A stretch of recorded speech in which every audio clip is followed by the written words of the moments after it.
அல்பிசியா முல்கானா மட்டும் எதுக்கு செலக்ட் பண்ணாங்க அப்படி பார்த்தா அது தன்னை வந்து அது கரையில் இருக்கும்போது குடிச்ச தண்ணியில் இருக்கும்போது வெளியில் விட்டுரும். தண்ணியில் இருக்க உப்பு தண்ணியில் இருக்கும்போது தண்ணி அப்சர்வ் பண்ணி லைட் வெயிட் அது மிதக்கும். அது அந்த அல்பிசியா முல்கானா வந்து கேரளாவில் அந்த வத்தி குச்சி அதில் தான் பண்ணுவாங்க. நிறைய பேருக்கு தெரியாது இது என்னன்றது.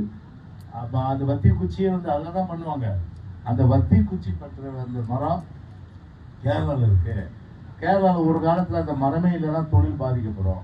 அப்போ மாற்ற நம்ம வந்து ஃபைபர் ரீஇன்ஃபோர்ஸ்டு பிளாஸ்டிக் என்று சொல்லக்கூடிய அந்த கட்டுமரத்தை நம்ம வந்து கொண்டு வந்து பண்ணலாம் அப்படின்னு சொல்லிட்டு நான் என்ன பண்ணேன், அந்த நம்ம மீனவர்கள் சொல்லணும். நான் சொன்னார்கிட்ட அருமையான ஐடியா இருக்குது, நான் வந்து அம்மாட்ட பேசுகிறேன், ஆனால் இது வந்து கடலில் எப்படி சாத்திய பொருள் சொன்னேன். கவுந்து போச்சுன்னா நமக்கு வந்து பெரிய அளவுக்கு அரசு கெட்ட பேர் வரும்.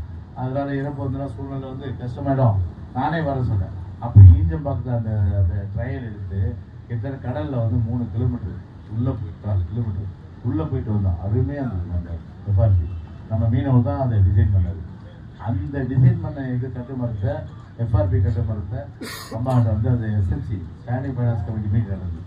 அன்றைக்கி 93ஆம் ஆண்டு நடக்கும்போது அன்னைக்கு போயிட்டு நான் வந்து அந்த கேபினெட்டில் சப்ஜெக்ட்லாம் டிஸ்கஸ் பண்ணப்போ அம்மா பார்த்தேன். இப்போ தான் அம்மா பார்க்கும்போது நம்ம எடுத்தோம் இப்போ உடனே பேசக்கூடாது. அம்மா புரிஞ்சுப்பாங்க ஏதோ சொல்ல வராங்க. எஸ் நீங்கள் என்ன சொல்ல வந்து சொல்லுங்க ஜெயிப்பாங்க. அப்போ நான் சொன்னேன் அல்பிசியா முழுக்கானா காலப்போக்கில் கிடைக்காது, அது ஒரு தட்டுப்பாடு ஆச்சுன்னா மீனவர்கள் வந்து இப்போ மாற்று வழி இல்லை. அதாவது எஃப்ஆர்பி வந்து நம்ம செய்யலாங்க. அப்போது இது வந்து நல்ல ஸ்கீமாக இருக்குது. இதுக்கு எவ்வளோ செலவானாங்க? முதல்ல வந்து ஒரு 25 லட்சம் ரூபா. அப்போது நான் சொல்ல 93லேயே ஒரு இது கொடுங்க, இது வேணும், நம்ம வந்து ட்ரையலுக்கு நம்ம போட்டுட்டு சக்ஸஸ் ஆன பிறகு நம்ம ஸ்டேட் ஸ்கீமாக எடுத்துக்கிட்டோம்.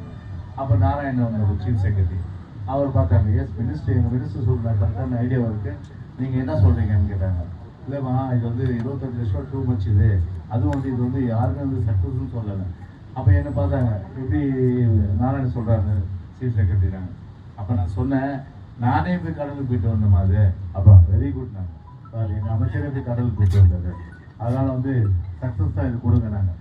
அன்னைக்கு சக்ஸஸ்ன்னு சொன்ன வார்த்தை இன்னைக்கு கடலில் இன்னைக்கு பார்த்தீங்கன்னா கலர் கலராக இருக்கிறதுக்கு காரணம் நம்முடைய இதயம் புரட்சி தலைவர் அம்மாவுடைய அரசு.